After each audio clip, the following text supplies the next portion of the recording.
हूँ आधा चोट पी के। मैं बात कर रहा, 1 मिनट रुक जाओ, अगर बात कर लिया अगर यार भैया तो अमित जी की गाड़ी में बात करो बंदरी है मगर 7 तारीख हुई नहीं, गाड़ी थोड़ी ना चल पाए, गाड़ी ऊपर ना चल जाएगी और जो देगा नीचे लगाया।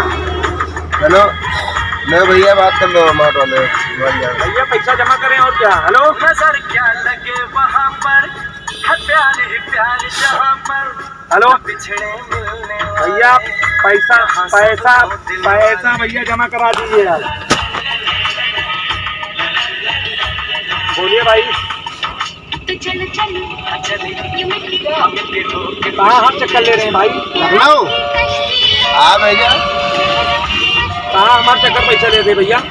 50 रुपए हर चक्कर कौन लेते हैं? ना ना ना, कौन सा कोई मना करा फिर? हाँ मना, पैसा हर चक्कर ना दिया, खाली एक बार बस। एक बार ना हाँ तो कौन हर चक्कर ले तो बता ना, ना, कल लो तो तुम मांग रहे हो, आगीपुर में कल लो तो तुम मांग रहे हो, हमको मालूम था कि पैसा नहीं दिए इसलिए कह रहे थे, हमने कहा पैसा हम दे के तब जाते हैं यार। ठीक है, पैसा नहीं लगता, 50 रुपए लगेगा बस।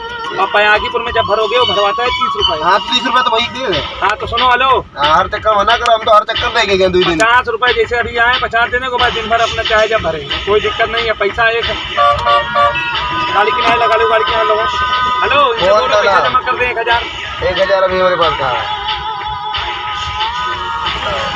ठीक है, गाड़ी नंबर पे गाड़ी बात हो गई, गाड़ी हाँ लोग कहना पैसा दे देना, 50 टोकना भी दे देना, गाड़ी लगा लो।